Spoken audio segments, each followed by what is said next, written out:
이야, 터지겠네, 터지겠어. 아주 보기 좋아. 야전의 불곰이라 불리며 승승장구하던 육군 소장이 땀 흘리는 낯선 여군 장교를 향해 던진 말이었습니다. 주변의 모든 공기가 순간 얼어붙었습니다. 하지만 그가 보기 좋다며 희롱했던 바로 그 사람, 그녀가 군복으로 환복한 순간 소장은 그만 주저앉고 말았는데요. 과연 오만했던 소장에게 무슨 일이 벌어진 걸까요? 날씨가 많이 쌀쌀해졌는데 시청자 여러분들 건강 잘 챙기고 계시지요? 오늘은 어디에서 이야기를 시청하고 계신가요? 댓글로 여러분의 이야기도 들려주세요. 영상 시청하시면서 구독과 좋아요도 눌러주시면 채널 성장에 큰 힘이 됩니다. 이제 오늘의 사연 모음집 시작하겠습니다. 새벽 안개가 덜 거친 용산의 아침은 언제나처럼 쇳소리와 땀 냄새로 시작되었다. 국방부 지하에 위치한 체력단련실은 계급과 소속을 잠시 내려놓고 오직 육체의 한계와 싸우는 이들의 공간이었다. 물론 그 잠시라는 것은 어디까지나 이론적인 이야기였다. 이곳에서조차 보이지 않는 서열은 존재했고 묵직한 바벨이 렉에 부딪히는 소리보다 무거운 침묵이 흐르곤 했다. 정민석 상사는 이 공간의 지배자이자 가장 낮은 자였다. 20년 넘게 군 생활을 하며 그의 눈은 사람의 계급장을 보지 않고도 그 무게를 가늠할 수 있는 경지에 이르렀다. 그는 수건을 정리하고 기구를 닦으며 새벽 운동을 나온 간부들의 움직임 하나하나를 습관처럼 살폈다. 저기 벤치프레스를 하는 대령은 합참작전처 소속이고 옆에서 덤벨을 드는 중령은 얼마 전새로 부임한 군수사령부 과장이다. 정 상사의 머릿속에는 보이지 않는 조직도가 빼곡하게 들어차 있었다. 그는 이른 아침의 평온을 사랑했다. 아직 본격적인 하루가 시작되기 전 모두가 군복이라는 갑옷을 입기 전에 날 것 그대로의 모습들이 오가는 이곳은 그에게 작은 위안이었다. 그 평온을 깨고 한 여성이 안으로 들어섰다. 짙은 회색 운동복에 머리를 단정하게 묶은 중년 여성이었다. 정 상사는 처음 보는 얼굴이라고 생각했다. 하지만 그의 오랜 직감이 경고음을 울렸다. 걸음걸이부터가 달랐다. 불필요한 움직임 없이 등 근육이 꼿꼿하게 선 채로 내딛는 발걸음은 마치 잘 조준된 총알처럼 정확했다. 그녀의 시선은 체력단련실 전체를 빠르고 정확하게 훑었다. 그것은 단순히 운동할 자리를 찾는 사람의 시선이 아니었다. 전장을 살피는 지휘관의 시선에 가까웠다. 정 상사는 자신도 모르게 허리를 펴고 섰다. 여성은 가장 구석에 있는 러닝머신으로 향했다. 마치 처음부터 그 자리가 자신의 자리였다는 듯 자연스럽게 올라서서 기계를 조작했다. 곧 일정한 속도의 발소리가 들려오기 시작했다. 흐트러짐 없는 자세, 규칙적인 호흡. 그녀의 모든 움직임은 수십 년간 갈고 닦아온 무인의 그것이었다. 그녀 윤설린 중장은 땀을 흘리며 생각에 잠겨 있었다. 며칠 후 있을 대규모 연합훈련 계획을 머릿속으로 몇 번이고 반복해서 시뮬레이션했다. 그녀에게 운동은 단순한 체력 관리가 아니었다. 복잡한 생각의 실타래를 풀고 가장 중요한 핵심을 꿰뚫어 볼 수 있게 만드는 정신 수양의 과정이었다. 30년 넘는 군 생활 동안 여군이라는 꼬리표는 늘 그녀를 따라다녔다. 유리천장은 보이지 않았지만 분명히 존재했고 그녀는 그것을 실력이라는 망치로 부수며 여기까지 왔다. 합참작전본부 부본부장. 별 3개. 그 무게는 그녀의 어깨를 무겁게 짓눌렀지만 동시에 그녀를 앞으로 나아가게 하는 원동력이었다. 오늘은 본청에서 중요한 회의가 있어 평소 이용하던 합참 전용 시설이 아닌 이곳에 잠시 들른 것이었다. 낯선 공간, 낯선 사람들 속에서 오롯이 자신에게 집중할 수 있는 이 시간이 좋았다. 그녀는 러닝머신의 속도를 조금 더 높였다. 심장이 빠르게 뛰고 온몸의 근육이 비명을 질렀지만 정신은 오히려 더 맑아지는 것을 느꼈다. 그때였다. 체력 단련실 문이 거칠게 열리고 육중한 발소리가 정적을 깼다. 준장님, 이쪽입니다. 부사관의 우렁찬 목소리가 울려 퍼졌다. 운동하던 몇몇 장교들이 화들짝 놀라며 자세를 고쳐 잡았다. 정민석 상사는 미간을 찌푸렸다. 체력 단련실에서까지 저렇게 요란하게 구는 인간은 드물었다. 곧이어 짙은 향수 냄새와 함께 한 사내가 모습을 드러냈다. 박태우 준장이었다. 최근 야전 부대에서 큰 공을 세우고 합참으로 영전한 소위 말하는 잘나가는 장성이었다. 그는 자신의 건장한 체격을 과시하듯 가슴을 활짝 펴고 느릿느릿 걸어 들어왔다.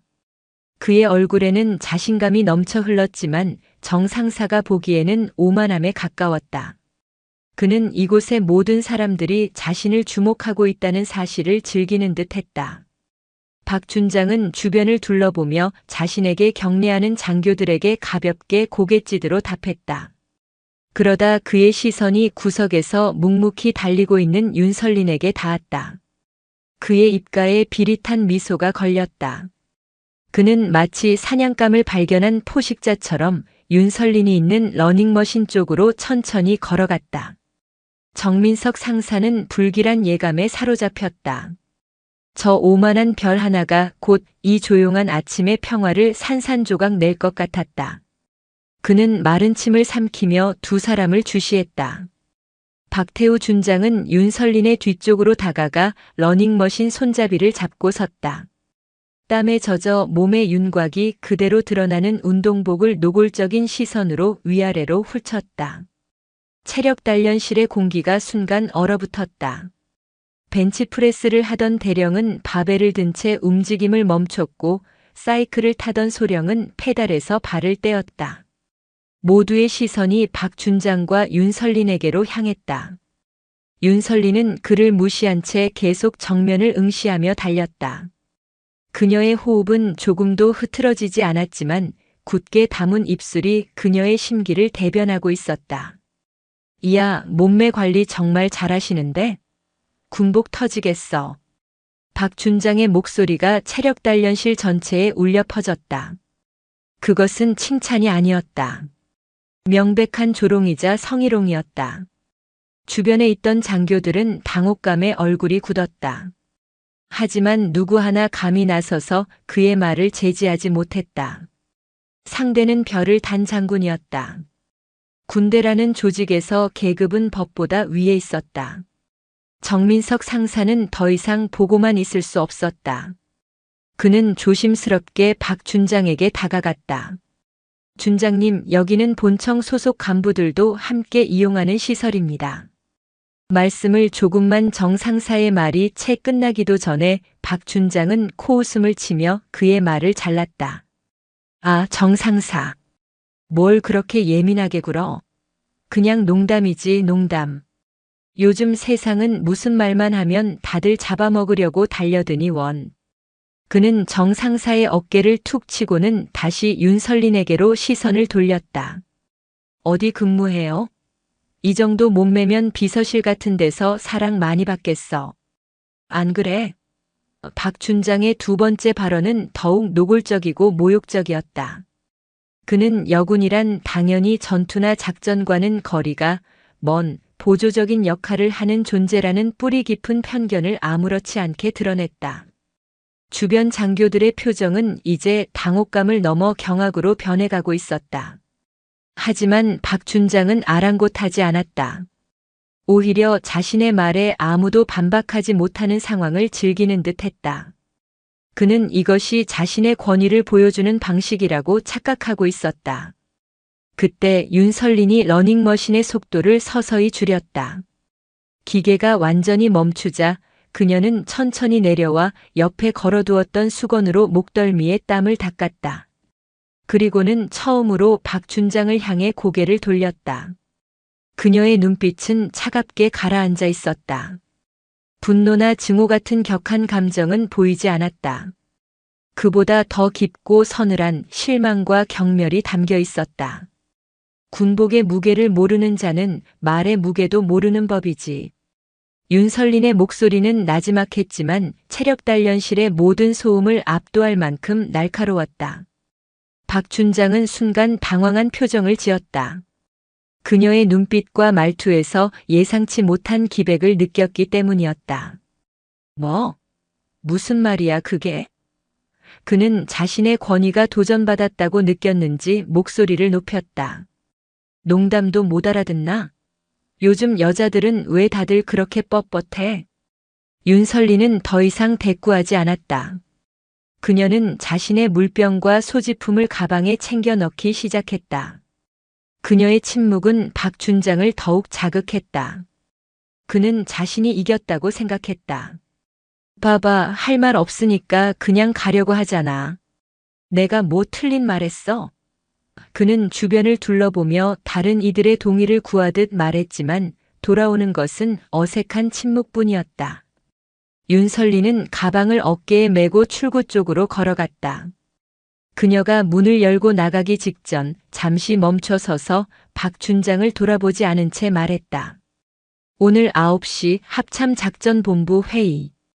꼭 참석하길 바라지. 그 말에는 싸늘한 경고의 의미가 담겨 있었다. 그리고는 미련 없이 체력단련실을 빠져나갔다. 쿵 하고 문이 닫히는 소리와 함께 체력단련실에는 무거운 정적이 내려앉았다. 박준장만이 여전히 상황 파악을 하지 못한 채 뭐야 저 여자 끝까지 재수없게 라고 중얼거렸다. 정민석 상사는 온몸에 소름이 돋는 것을 느꼈다. 그는 방금 엄청난 폭풍의 서막을 목격했다는 것을 직감했다. 9시 합참작전본부 회의. 그곳에서 무슨 일이 벌어질지 그는 감히 상상할 수조차 없었다. 윤설린이 나간 후에도 체력단련실의 어색한 분위기는 쉬이 가시지 않았다. 박태우 준장은 마치 승리한 장군처럼 의기양양하게 덤벨 렉으로 향했다. 주변의 침묵을 자신에 대한 경외심으로 착각한 그는 콧노래까지 흥얼거리며 이두근 운동을 시작했다. 요즘 군대가 너무 물러터졌어. 저런 여자 하나 제대로 휘어잡지 못하니 말이야. 그는 혼잣말처럼 중얼거렸지만 그 소리는 모두에게 똑똑히 들렸다. 벤치프레스를 하던 김대령은 조용히 바벨을 내려놓고 박준장에게 다가갔다. 그는 박준장의 육사 선배이자 오랜 동료였다. 박 장군, 아까 그건 좀 심했네. 상대가 누구인지도 모르는데 그렇게까지 할 필요는 없지 않았나. 김대령의 조심스러운 충고에 박준장은 기분 나쁘다는 듯 덤벨을 바닥에 쿵 내려놓았다. 선배님까지 왜 그러십니까? 그냥 여군 하나 아닙니까? 계급이 높아봐야 소령이나 중령이겠죠. 제가 별 하나 달고 그 정도 농담도 못합니까? 그의 목소리에는 자신의 행동에 대한 일말의 반성도 찾아볼 수 없었다. 김대령은 깊은 한숨을 내쉬었다. 자네야말로 아직 상황 파악이 안 되는군. 여기는 야전 부대가 아닐세. 국방부, 특히 합참은 말 한마디, 행동 하나가 다 자네의 평가로 이어진다는 걸 잊었나? 평가라니요? 저 박태우입니다. 지난번 대규모 침투 훈련에서 적 특작 부대를 완벽하게 소탕하고 여기 합참까지 영전해 온 사람입니다. 고작 여군 하나한테 농담 좀 했다고 제 평가가 깎이기라도 한다는 말씀입니까? 박준장의 오만함은 하늘을 찔렀다. 그는 자신의 전공이 모든 것을 덮어줄 것이라 굳게 믿고 있었다. 김대령은 더 이상 말을 잇지 않고 고개를 저으며 자리로 돌아갔다. 저런 사람과는 말이 통하지 않는다는 것을 깨달았기 때문이었다. 그는 다만 박준장이 치르게 될 대가가 생각보다 훨씬 클 것이라는 예감이 들었다. 한편 정민석 상사의 머릿속은 복잡하게 돌아가고 있었다. 아까 그 여성이 마지막에 남긴 말. 오늘 9시 합참작전본부 회의. 그 말은 단순한 허세가 아니었다. 확신에 찬 그리고 무서운 힘이 실린 경고였다. 그는 재빨리 사무실로 돌아가 컴퓨터를 켰다. 군 내부 인트라넷에 접속해 합참작전본부의 주요 직위자 명단을 검색하기 시작했다. 그리고 그의 눈이 한 이름 앞에서 멈췄다. 합참작전본부 부본부장 중장 윤설린. 사진 속 인물은 방금 전 체력단련실에서 모욕을 당했던 바로 그 여성이었다. 정상사는 온몸에 피가 차갑게 식는 것을 느꼈다. 중장. 별 3개. 국군 창설 이래 여성으로서 그 자리에 오른 최초의 인물이었다. 그녀는 살아있는 전설이었다. 그런데 박태우 준장은 그 전설의 면전에 대고 입에 담지 못할 말을 쏟아낸 것이었다. 이건 보통 일이 아니야. 정상사는 떨리는 손으로 전화기를 들었다. 체력단련실에 남아있을 김대령에게 이 사실을 알려야 했다. 하지만 수화기를 드는 순간 그는 망설였다. 자신이 이 일에 끼어드는 것이 과연 옳은 일일까? 박 준장은 이제 막 합참에 부임한 권력의 중심을 향해 달려가는 장군이었다. 반면 자신은 힘없는 부사관일 뿐이었다. 괜히 긁어 부스럼을 만드는 것은 아닐까. 하지만 그는 고개를 저었다. 옳고 그름의 문제였다. 군인으로서 부사관으로서 불의를 보고 못 본 척할 수는 없었다. 그는 결심을 굳히고 김대령의 사무실 번호를 눌렀다. 그때 샤워를 마치고 나온 박 준장이 의기양양하게 정 상사에게 말을 걸었다. 정 상사, 아까 그 여자 말이야. 혹시 소속 알아냈어? 내가 나중에 커피라도 한 잔 사주면서 사과해야지. 하. 그의 웃음소리가 정 상사의 귀에는 지옥의 소리처럼 들렸다. 정 상사는 차마 입이 떨어지지 않았다. 그저 창백하게 굳은 얼굴로 박 준장을 바라볼 뿐이었다. 시계는 어느덧 8시 30분을 가리키고 있었다. 폭풍이 몰려오기까지 이제 30분밖에 남지 않았다. 윤설리는 자신의 집무실로 돌아와 샤워를 마친 뒤 각 잡힌 정복으로 갈아입었다. 어깨에 달린 3개의 별이 아침 햇살을 받아 서늘하게 빛났다. 그녀는 거울 앞에 서서 자신의 모습을 비춰보았다. 숱한 밤을 새우며 작전 지도를 들여다보던 젊은 날의 대위, 남군들의 텃세와 편견 속에서 묵묵히 자신의 길을 걸었던 소령, 그리고 마침내 장군이 되어 부대를 지휘하던 순간까지 30년의 세월이 주마등처럼 스쳐 지나갔다. 군인이 되겠다고 결심했던 순간부터 그녀의 삶은 투쟁의 연속이었다. 여성이라는 이유만으로 능력을 의심받고 보이지 않는 차별과 싸워야 했다. 그녀는 포기하지 않았다. 남자들보다 2배, 3배 더 노력했다.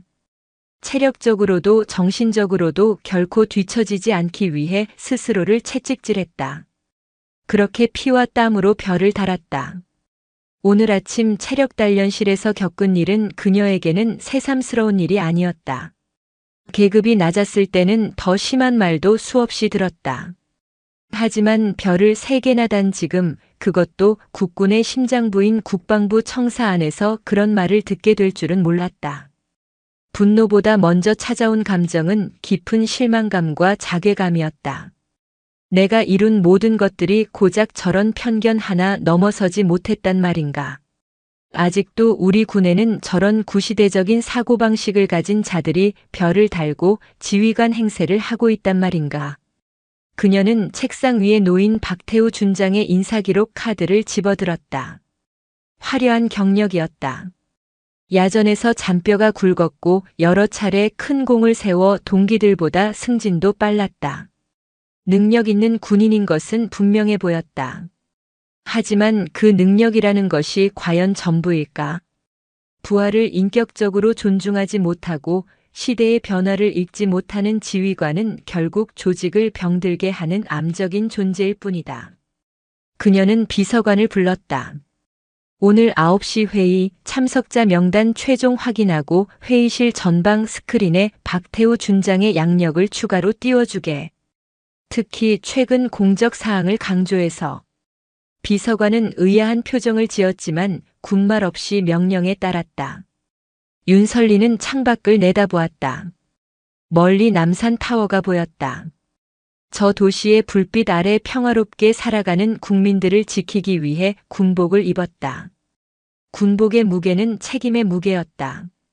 국민의 생명과 재산을 지켜야 할 무거운 책임. 그 책임을 망각한 채 자신의 계급을 완장처럼 여기고 부하들을 함부로 대하는 자는 군복을 입을 자격이 없다. 그녀는 박태우 개인에게 복수하려는 것이 아니었다. 이번 기회에 군 내부에 아직도 만연한 잘못된 문화를 뿌리 뽑고 진정한 군인의 품격이 무엇인지 모두에게 똑똑히 보여주어야겠다고 다짐했다. 그녀의 눈빛이 차갑고 단단하게 빛났다. 잠시 후 그녀는 회의 자료를 들고 집무실을 나섰다. 그녀의 발걸음에는 조금의 망설임도 없었다. 곧 벌어질 거대한 폭풍의 중심을 향해 그녀는 묵묵히 걸어갔다. 박태우 준장은 샤워를 마치고 갓 다림질한 정복을 입으며 콧노래를 불렀다. 아침에 있었던 불쾌한 일은 이미 잊은 지 오래였다. 그는 오히려 자신의 재치 있는 농담에 제대로 받아치지도 못하고 도망치듯 나가버린 여자를 생각하며 득이양양한 미소를 지었다. 별것도 아닌 게 까불기는. 그는 넥타이를 매며 거울 속 자신을 만족스럽게 바라보았다. 야전에서 구릿빛으로 그을린 피부, 다부진 체격, 그리고 어깨에서 빛나는 별. 이것이 바로 그가 수십 년간 군 생활을 하며 얻어낸 결과물이었다. 그는 스스로가 자랑스러웠다. 박태우에게 군대는 힘의 논리가 지배하는 세계였다. 강한 자가 살아남고 약한 자는 도태되는 정글. 그는 그 정글에서 승리해왔고 자신의 방식이 옳다고 굳게 믿었다. 여군이나 행정병과 같은 비전투 인력들은 그에게 있어 군대의 본질을 흐리는 존재일 뿐이었다. 준장님, 오늘 새로 부임하시는 부본부장님, 여군 출신이라고 들었습니다. 부관이 조심스럽게 말을 건넸다. 박태우는 피식 웃었다. 알아. 윤설린 중장이라던가. 여자도 별 3개를 다는 세상이 왔구만. 시대가 좋아졌어. 아마 서류 작업이나 잘하는 행정 전문가겠지. 전투의 전자도 모를걸? 그의 말투에는 노골적인 무시와 편견이 가득했다. 그래도 대단하지 않습니까? 여성으로서 그 자리까지 오르셨다는 게 부관이 말을 흐리자 박태우는 정색을 하며 말했다. 뭐가 대단해? 여군이라고 봐주고 배려해주고 그렇게 온실 속 화초처럼 커서 별단 게 무슨 의미가 있어? 진짜 군인은 나처럼 야전에서 피와 땀을 흘리며 싸워본 사람이야. 회의실에 앉아서 펜대나 굴리는 사람들은 군인이 아니라 공무원이지. 그는 자신의 가치관에 대한 확신으로 가득 차 있었다. 사무실을 나선 그는 합참작전본부 회의실로 향했다. 복도에서 마주치는 장교들이 깍듯하게 경례를 해왔다. 그는 고개를 까딱이며 그들의 경례를 받았다. 이 권력의 느낌이 좋았다. 회의실 앞에는 먼저 도착한 여러 장교들이 담소를 나누고 있었다. 아침에 체력단련실에 있었던 김 대령도 보였다. 김 대령은 박태우를 보자 복잡한 표정을 지었지만 박태우는 애써 그를 무시하고 다른 장교들과 인사를 나눴다. 오늘 새로 오시는 분 아주 깐깐한 분이라던데. 긴장해야겠습니다. 한 중령의 말에 박태우는 자신만만하게 대답했다. 걱정 마. 내가 누군가. 야전에서 산전수전 다 겪은 박태우야. 아무리 깐깐한 양반이라도 실전 경험으로 무장한 나한테는 함부로 못할걸. 그는 마치 자신이 오늘 회의의 주인공이라도 되는 것처럼 행동했다. 아침에 마주쳤던 그 여자의 마지막 말이 문득 떠올랐지만 그는 대수롭지 않게 넘겨버렸다. 비서실 직원이나 회의 진행 요원이겠거니 생각했다. 그는 곧 자신에게 닥쳐올 운명의 폭풍을 전혀 예상하지 못한 채 당당한 걸음으로 회의실 안으로 들어섰다. 회의실의 차가운 공기가 그의 오만한 얼굴을 감쌌다. 오전 9시 정각. 합참작전본부 회의실은 숨막히는 긴장감으로 가득했다. 대형 스크린에는 회의 안건과 함께 박태우 준장의 화려한 공적이 담긴 양력이 띄워져 있었다. 박태우는 자신의 양력을 보며 만족스러운 미소를 지었다. 자신의 존재감을 확실하게 각인시키는 좋은 시작이라고 생각했다. 회의에 참석한 수십 명의 영관급 장교들은 모두 굳은 표정으로 자리를 지키고 있었다. 그때 회의실 문이 열리고 보좌관의 우렁찬 목소리가 울려 퍼졌다. 차렷! 부본부장님 입장하십니다. 참석자 전원이 일제히 자리에서 일어나 칼 같은 거수경례 자세를 취했다. 박태우도 반사적으로 몸을 일으켜 세우고 입구 쪽으로 시선을 돌렸다. 문이 열리고 한 여성이 안으로 들어섰다. 각 잡힌 정복, 단정하게 정돈된 머리, 그리고 조금의 흐트러짐도 없는 당당한 걸음걸이. 그녀가 천천히 회의실 중앙으로 걸어 들어오자 박태우의 눈이 경악으로 물들었다. 아침에 체력단련실에서 자신이 온갖 모욕적인 언사를 퍼부었던 바로 그 여성이었다. 운동복이 아닌 정복을 입은 그녀의 어깨에서는 세 개의 별이 서늘하게 빛나고 있었다. 중장 윤설린. 새로 부임한 합참작전본부 부본부장이었다. 박태우의 머릿속이 하얗게 비어버렸다. 온몸의 피가 발끝으로 쏠리는 듯한 아찔한 현기증이 일었다. 아침에 자신이 내뱉었던 말들이 귀에서 환청처럼 울려 퍼졌다. 군복 터지겠어. 비서실 같은 데서 사랑 많이 받겠어. 요즘 여자들은 왜 다들 그렇게 뻣뻣해? 다리가 후들거려 서 있기조차 힘들었다. 식은땀이 등줄기를 타고 흘러내렸다. 윤설리는 회의실 단상에 올라 참석자들을 천천히 둘러보았다. 그녀의 시선이 잠시 박태우에게 머물렀다. 그 짧은 순간 박태우는 마치 발가벗겨진 채 광장 한가운데 서 있는 듯한 끔찍한 수치심을 느꼈다. 윤설린의 눈빛에는 분노가 아닌 깊은 실망과 차가운 경멸이 담겨 있었다. 모두 편히 앉도록. 그녀의 나지막하지만 힘있는 목소리에 모두가 자리에 앉았다. 박태우는 거의 의자에 주저앉다시피 했다. 윤설리는 준비된 연설문을 쳐다보지도 않은 채 입을 열었다. 오늘부터 여러분과 함께 대한민국 안보의 최전선을 책임지게 된 합참작전본부 부본부장 중장 윤설린이다. 그녀의 목소리는 회의실 전체를 압도했다. 나는 오늘 이 자리에서 회의 안건을 논의하기에 앞서 우리가 입고 있는 이 군복의 의미에 대해 먼저 이야기하고 싶다. 회의실의 공기가 더욱 무겁게 가라앉았다. 모두가 숨을 죽이고 그녀의 다음 말을 기다렸다. 이 군복의 무게는 계급의 높고 낮음, 성별의 다름으로 결코 달라지지 않는다. 이등병의 군복이든 대장의 군복이든 그 안에는 조국을 수호하겠다는 똑같은 무게의 책임과 사명이 담겨 있어야 한다. 그녀의 시선이 다시 박태우를 향했다. 하지만 오늘 아침 나는 우리 군의 일부 지휘관이 그 무게를 망각하고 있다는 사실을 매우 유감스럽게 확인했다. 박태우는 고개를 들 수 없었다. 당장이라도 이 자리에서 사라져버리고 싶었다. 어떤 이는 계급을 완장처럼 여기고 부하의 인격을 아무렇지 않게 모독한다. 심지어 동료 군인을 성적인 대상으로 취급하며 희롱하기도 한다.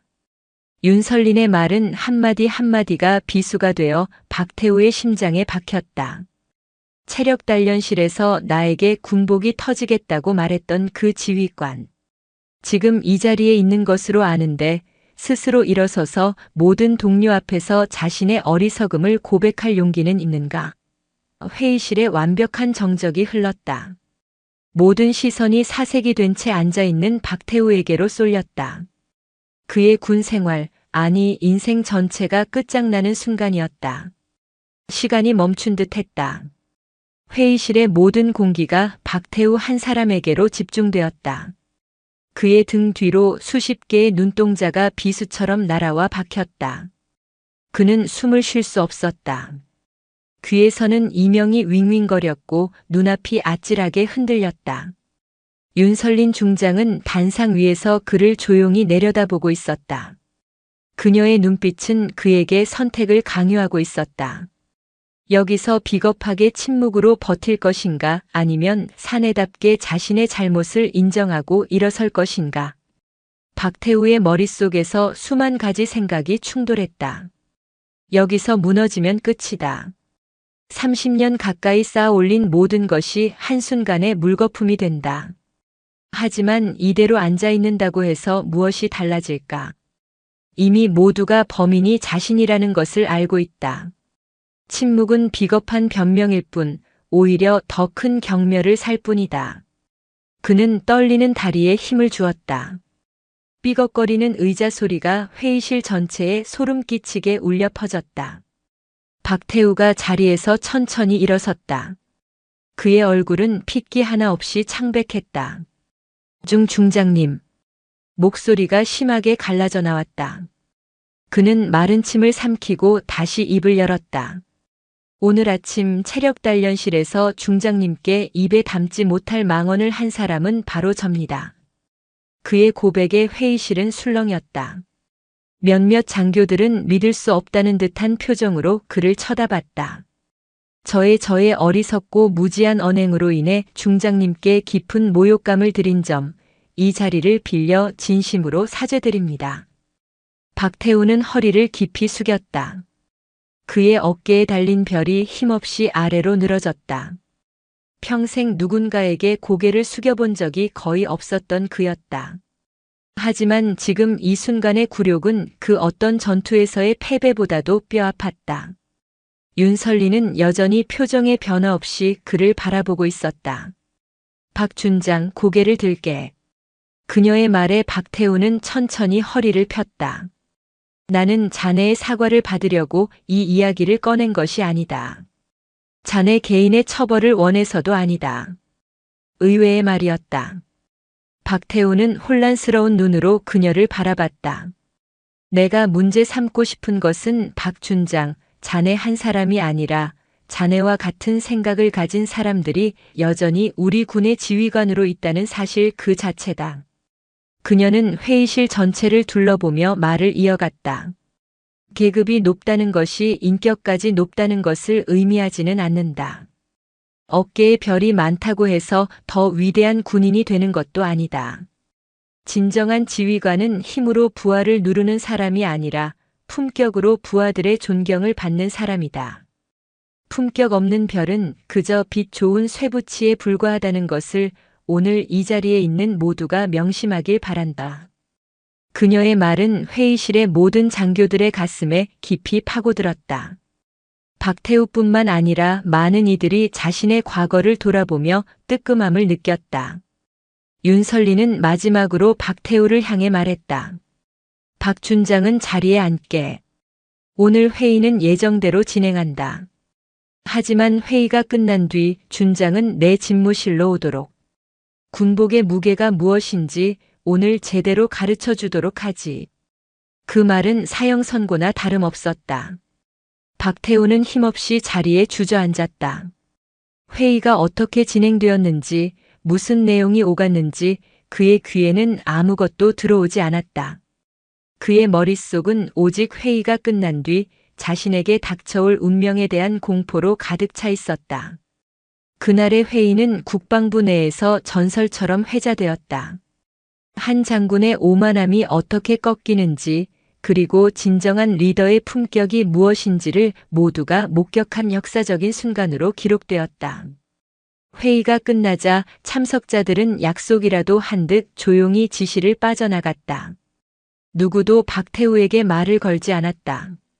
동정의 눈빛을 보내는 이도 고소하다는 듯한 표정을 짓는 이도 있었지만 대부분은 그저 그를 없는 사람처럼 대했다.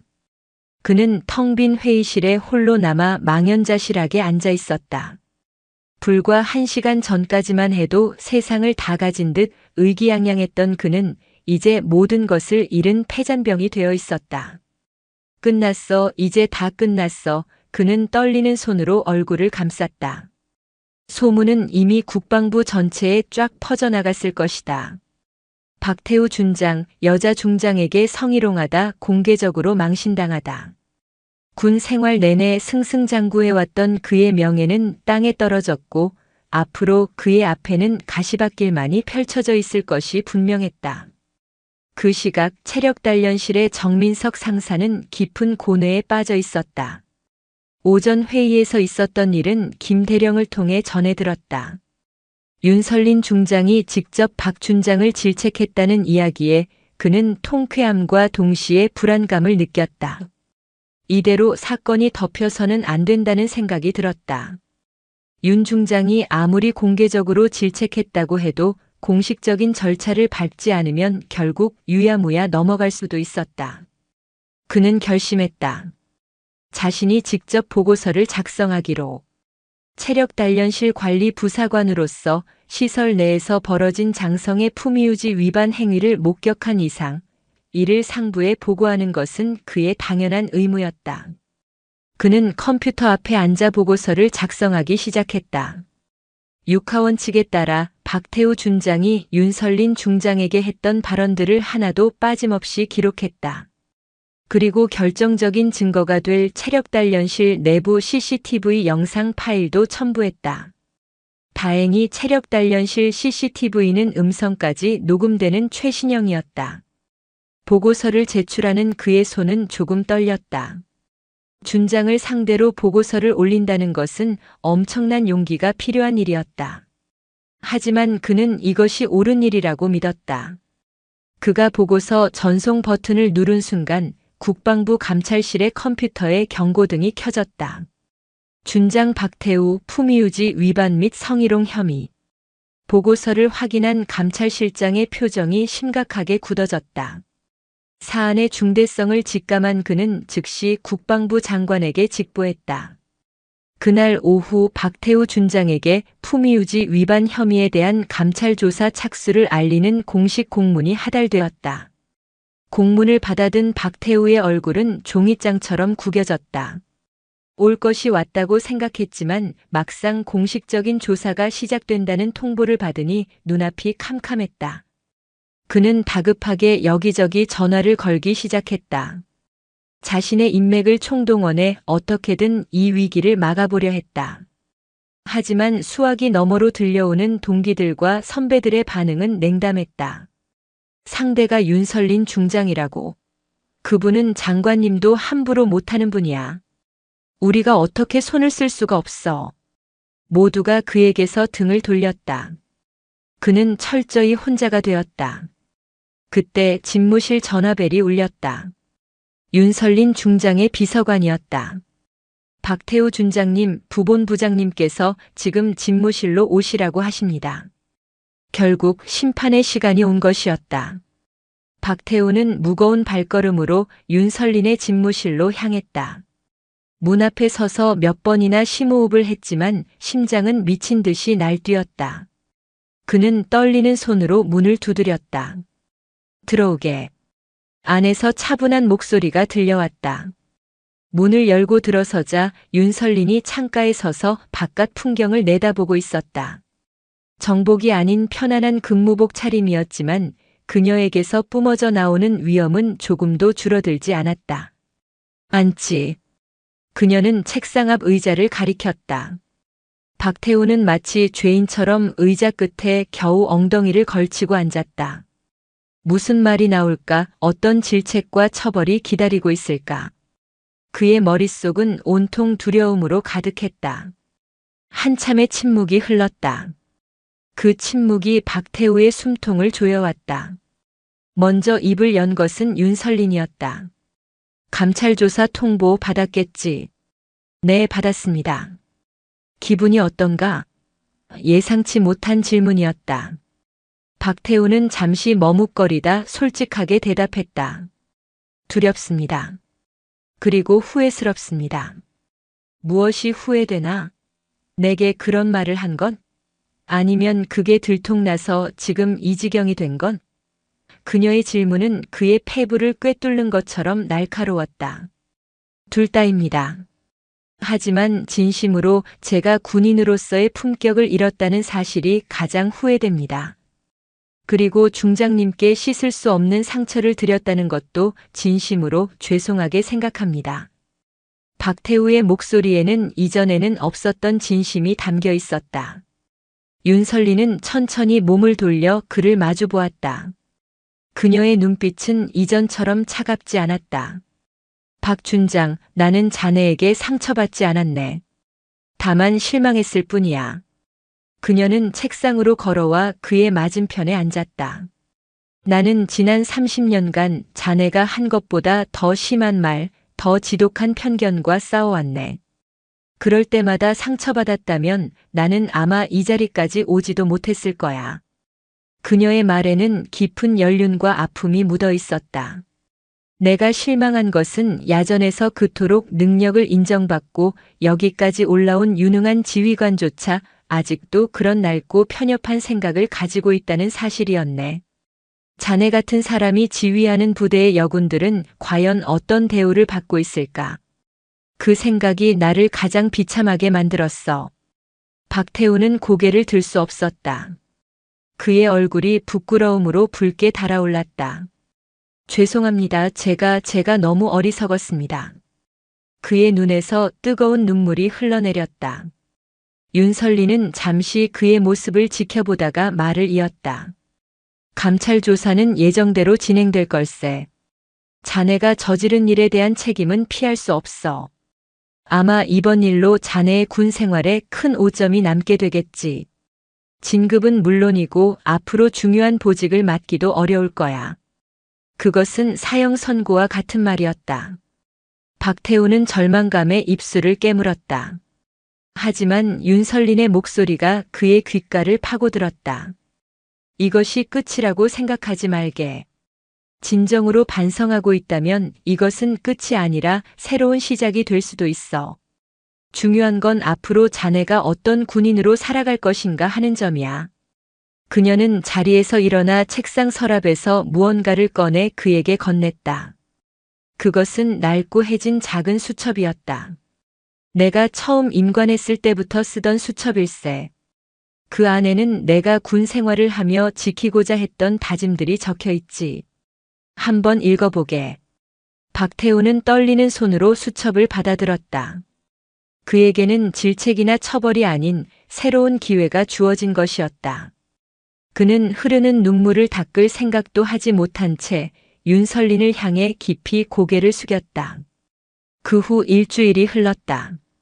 박태우 준장에 대한 감찰 조사는 신속하게 진행되었고 결과는 견책이라는 중징계로 결정되었다. 군 내부에서는 그의 화려했던 경력을 고려할 때 사실상 군 생활이 끝난 것이나 다름없다는 평이 지배적이었다. 그는 모든 것을 체념한 채 징계 결과를 받아들였다. 그동안 그는 윤설린 중장이 건네준 낡은 수첩을 몇 번이고 반복해서 읽었다. 그 안에는 군인은 국민을 위해 존재한다. 부하를 인격으로 대하라. 어떠한 차별에도 굴하지 말라와 같은 군인이라면 누구나 아는 당연한 말들이 적혀 있었다. 하지만 그 당연한 말들이 수십 년의 세월 동안 그녀가 겪었을 고뇌와 투쟁의 무게와 함께 다가와 그의 가슴을 무겁게 짓눌렀다. 그는 자신이 얼마나 오만하고 어리석었는지를 뼈저리게 깨달았다. 변화는 서서히 하지만 분명하게 시작되었다. 그는 더 이상 부하들에게 고압적인 태도를 보이지 않았다. 회의 시간에는 말단 실무자의 의견까지 경청했고 특히 여군 장교들의 고충에 귀를 기울였다. 처음에는 그의 변화를 의심의 눈초리로 바라보던 부하들도 그의 진심 어린 태도에 점차 마음을 열기 시작했다. 그의 사무실 분위기는 이전과는 비교할 수 없을 만큼 부드러워졌다. 한편 국방부 체력단련실 입구에는 새로운 안내문 하나가 붙었다. 군복은 힘이 아니라 품격입니다. 품격 없는 별은 그저 쇠붙이에 불과합니다. 윤설린 중장의 지시로 붙은 이 문구는 체력단련실을 이용하는 모든 군인들에게 깊은 울림을 주었다. 다시 월요일 아침이 밝았다. 박태우는 여느 때처럼 체력단련실을 찾았다. 지난번의 사건 이후 처음이었다. 그는 일부러 사람이 가장 없는 이른 새벽 시간을 택했다. 하지만 그가 들어섰을 때 구석진 러닝머신 위에서 익숙한 인형이 달리고 있었다. 윤설린 중장이었다. 박태우는 순간 몸이 굳었다. 돌아나가야 할까? 하지만 그는 이내 마음을 다잡고 그녀에게로 다가갔다. 중장님 안녕하십니까? 그의 목소리는 조금 떨렸지만 이전의 오만함은 찾아볼 수 없는 겸손함이 묻어 있었다. 러닝머신 위에서 달리던 윤설린이 속도를 줄이고 그를 돌아보았다. 박 준장, 오랜만이군. 운동하러 왔나? 그녀의 목소리는 평온했다. 네, 그렇습니다. 그리고 중장님께 다시 한번 사죄드리고 싶어서 왔습니다. 윤설리는 러닝머신에서 내려와 수건으로 땀을 닦았다. 사과는 이미 충분히 받았네. 그보다 중요한 건 박 준장이 정말로 변했는가 하는 점이겠지. 매일 아침 거울을 보며 스스로에게 묻고 있습니다. 오늘 나는 군복의 무게를 제대로 감당할 자격이 있는가? 라고 말입니다. 중장님께서 주신 수첩을 읽으며 제가 얼마나 부끄러운 군인이었는지 깨달았습니다. 박태우의 눈빛은 진실했다. 윤설린의 입가에 옅은 미소가 번졌다. 좋은 습관이군. 그 질문을 평생 잊지 말고 살아가게. 몸이 건강해야 정신도 건강해지는 법이니 운동 열심히 하게. 그녀는 박태우의 어깨를 가볍게 두드려주고는 체력 단련실을 나섰다. 박태우는 그녀가 사라진 문을 한참 동안 바라보았다. 그는 덤벨을 들어 올렸다. 이전보다 훨씬 무겁게 느껴졌지만 마음은 이상하게도 가벼웠다.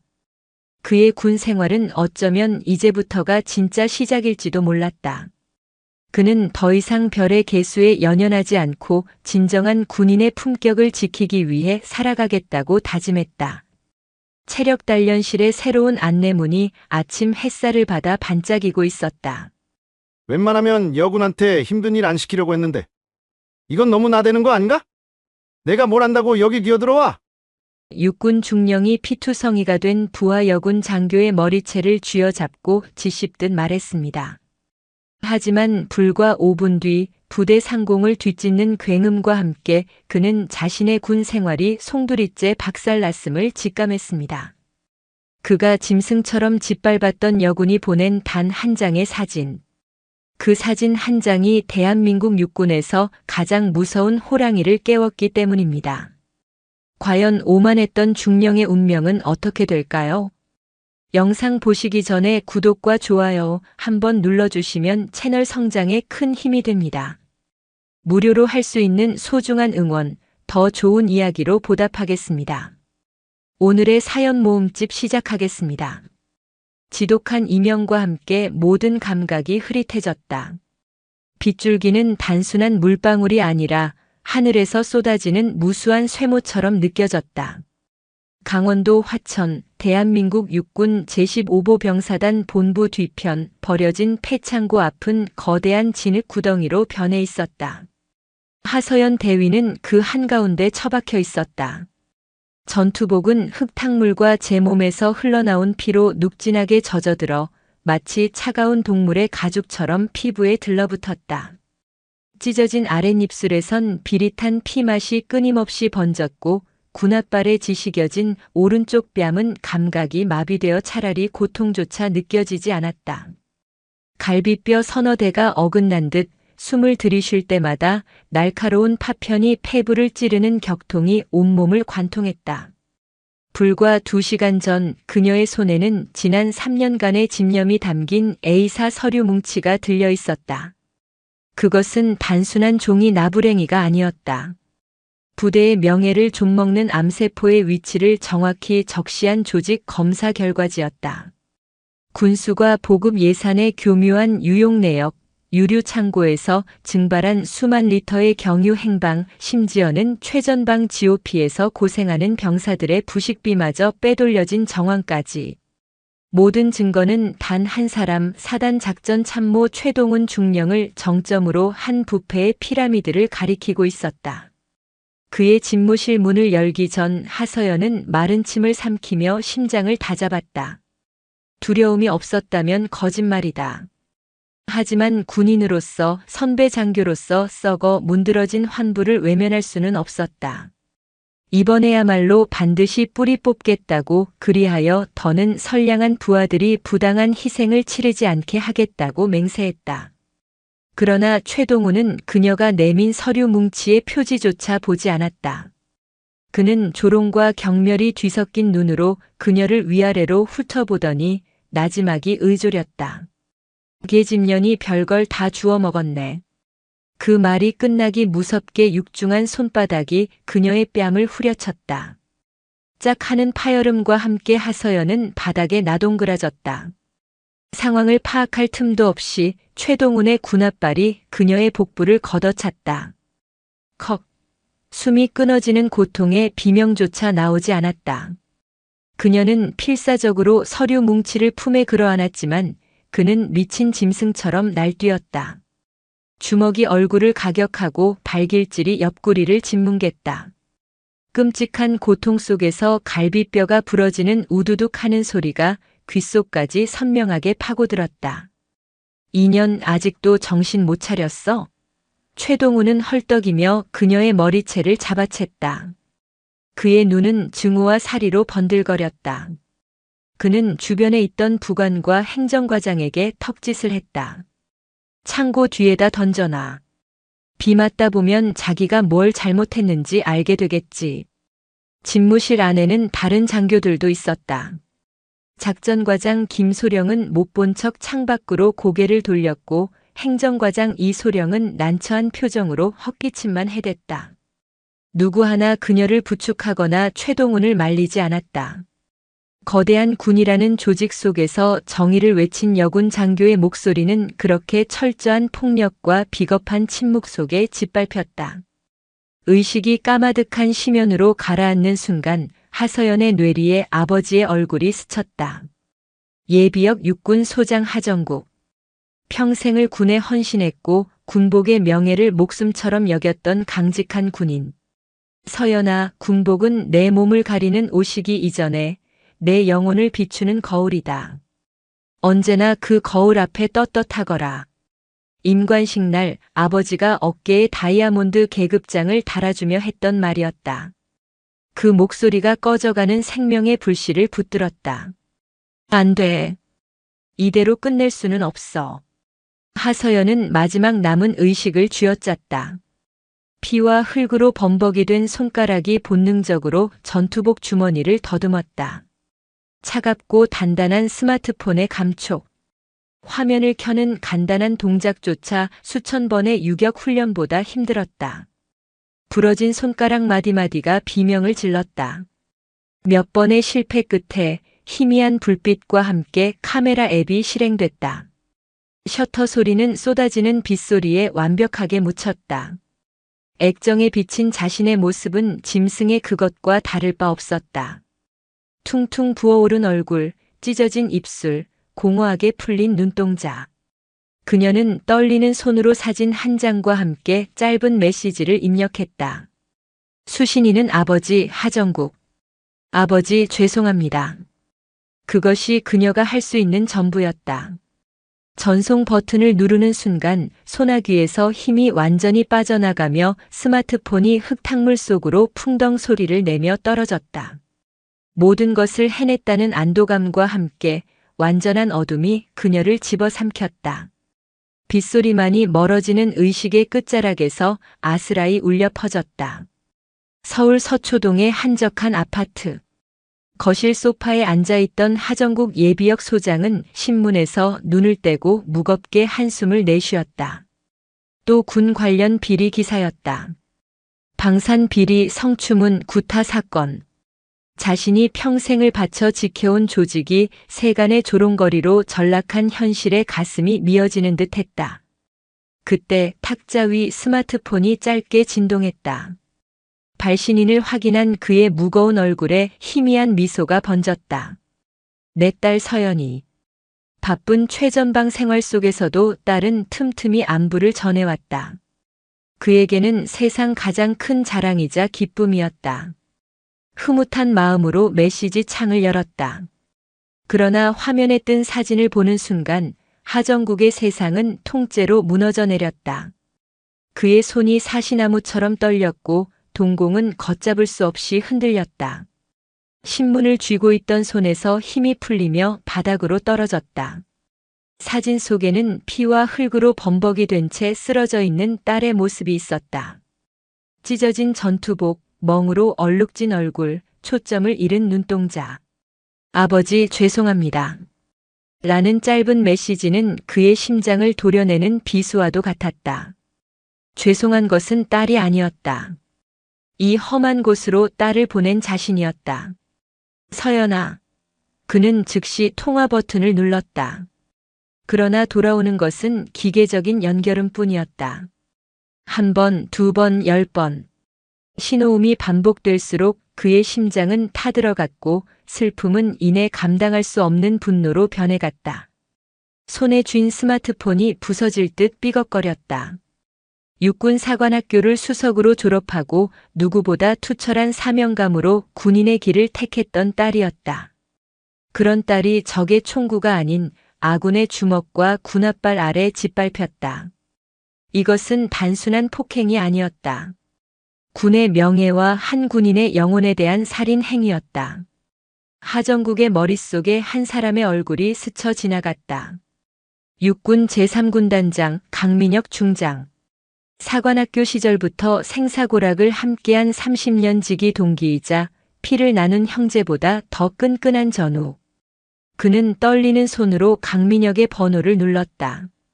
신호음이 2번 울리고 곧이어 낮고 차분한 목소리가 들려왔다. 선배님 웬일이십니까? 이 시간에.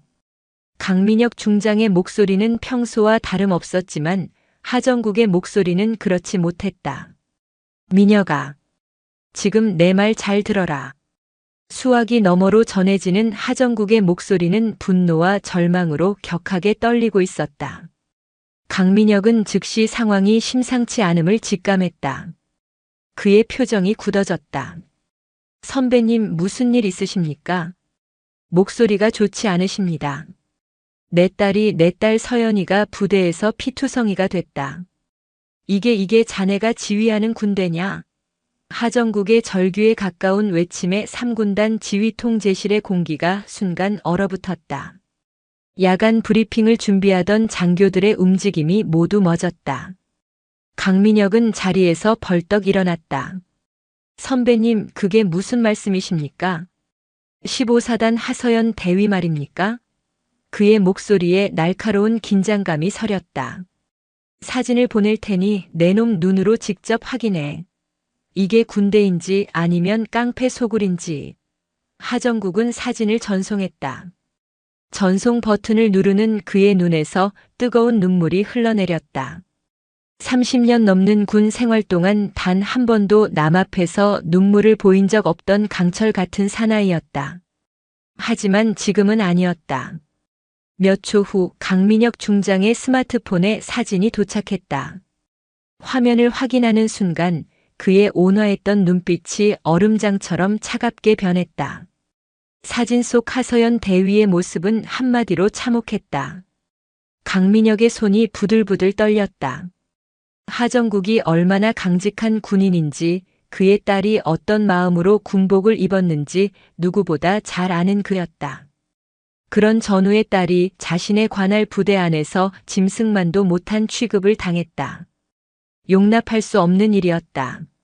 선배님. 강민혁은 잠시 말을 잇지 못했다. 분노가 치밀어 올랐지만 그는 군단장이었다. 절차를 무시할 수는 없었다. 선배님, 일단 진정하십시오. 제가 지금 당장 15사단 헌병대에 연락해서 상황 파악을 지시하겠습니다. 하 대위의 신병부터 확보하겠습니다. 헌병대? 그놈들도 한패일지 어떻게 알아? 지금 당장 자네가 직접. 선배님, 저를 믿으십시오. 강민혁이 단호하게 말했다. 제가 직접 나서면 오히려 일이 꼬일 수 있습니다. 우선 하 대위를 안전한 곳으로 옮기는 게 최우선입니다. 제가 10분 안에 다시 연락드리겠습니다. 강민혁은 전화를 끊고 즉시 15사단 헌병대장에게 직통으로 전화를 걸었다. 나 군단장이다. 지금 당장 본부대 하서연 대위의 신병을 확보해서 군단 의무대로 후송해. 이유는 묻지 말고 즉시 실행하고 결과 보고해. 하지만 수화기 너머의 헌병대장은 당황하며 횡설수설했다. 저 장군님, 지금 하 대위는 영내에 없는 것으로 파악됩니다. 강민혁의 눈이 가늘어졌다. 없다니 무슨 소리야? 오후부터 개인 용무로 외출을 나간 것으로 보고되었습니다. 거짓말이었다. 강민혁은 직감했다. 조직적인 은폐가 시작된 것이다. 그의 눈빛에 살기가 어렸다. 알았다. 그는 짧게 대답하고 전화를 끊었다. 그리고 다시 하정국에게 전화를 걸었다. 선배님, 저 강민혁입니다. 상황이 좋지 않습니다. 조직적으로 은폐하려는 정황이 보입니다. 제가 직접 가야겠습니다. 부탁하네, 민혁아. 내 딸 꼭 좀 살려주게. 하정국의 목소리는 완전히 무너져 있었다. 통화가 끝난 후 강민혁은 비서실장 한기철 대령을 불렀다. 한 대령, 지금 즉시 군단 군사경찰 특임대 비상 소집해. 헬기 3대 무장병력 20명, 5분 내로 준비시켜. 목적지는 15사단이다. 강민혁 중장의 명령은 단순한 지시가 아니라 사실상의 계엄령 선포와도 같았다. 3군단 본부 전체가 순식간에 전쟁 상황을 방불케 하는 긴장감에 휩싸였다. 장군님, 15사단에 직접 가시겠다는 말씀이십니까? 사단 지휘 계통을 무시하고 군단 병력을 투입하는 것은 한기철 대령이 조심스럽게 말했지만 강민혁의 눈빛을 보고는 입을 다물었다. 평소 신중하고 차분하던 군단장의 눈에는 분노를 넘어선 살기마저 서려 있었다. 그의 눈은 내 결정에 토를 다는 자는 누구든 용서치 않겠다고 말하고 있었다. 3분 준다. 3분 안에 준비 안 되면 자네도 각오해야 할 거야. 강민혁의 목소리는 얼음보다 차가웠다. 한기철은 더 이상 묻지 않고 즉시 비상 연락망을 가동했다. 수화기 너머로 당황하는 기색이 역력했지만 한기철은 군단장의 명령을 단호하게 전달했다. 이유 묻지 마. 이건 실제 상황이다. 5분 후 군단 본부 헬기장에는 검은색 UH-60 블랙호크 헬기 3대가 굉음을 내며 대기하고 있었다. 프로펠러가 만들어내는 강풍이 주변의 모든 것을 날려버릴 듯 휘몰아쳤다. 완전 무장한 군사경찰 특임대원 20명이 신속하게 헬기에 탑승했다. 그들의 얼굴에는 긴장감과 결의가 서려 있었다. 군복을 다시 여민 강민혁이 헬기로 향하자 조종사들이 일제히 경례했다. 그는 짧게 고개를 끄덕이고 헬기에 올랐다. 헬기는 육중한 동체를 서서히 들어 올리더니 이내 어둠과 비바람을 뚫고 강원도 화천을 향해 전속력으로 날아갔다. 헬기 안은 무거운 침묵만이 흘렀다. 한기철 대령은 태블릿 PC로 15사단 작전 참모의 신상 기록을 확인하고 있었다. 장군님, 15사단 작전 참모는 최동훈 중령입니다. 육사 53기 근무 평정은 보통 수준이나 부대 내에서는 실세로 통하는 것으로 파악됩니다. 최동훈 강민혁은 그 이름을 나지막이 은조렸다. 그의 목소리에는 차가운 금속성이 묻어났다. 한편 15사단 의무대에서는 군의관 이성훈 대위가 하서연 대위의 상태를 확인하며 난처한 표정을 짓고 있었다. 1시간 전 하 대위의 후임인 김지은 중사가 거의 반쯤 정신이 나간 상태로 피투성이인 하 대위를 업고 의무대로 뛰어들어왔다. 갈비뼈 다발성 골절, 뇌진탕 의심 과다출혈. 당장 민간 대형 병원으로 후송해야 합니다. 김지은 중사가 울먹이며 애원했다. 군의관님, 제발 대위님 좀 살려주십시오. 제가 신고하겠습니다. 이런 악천 후에 헬기는 뜰 수 없습니다. 구급차를 부르려 해도 상부의 보고 없이는 부대 밖으로 나갈 수가 없습니다. 이성훈 대위의 말이 끝나기도 전에 밖에서 지축을 흔드는 굉음이 들려왔다. 그것은 분명 헬기 소리였다. 그것도 한 대가 아니었다. 세 대의 블랙호크 헬기가 비바람을 가르며 사단 연병장 상공에 나타났다. 어둠 속에서 위용을 드러낸 검은 헬기들은 마치 지옥의 사자처럼 보였다. 부대 전체가 순식간에 비상 상황에 빠졌다.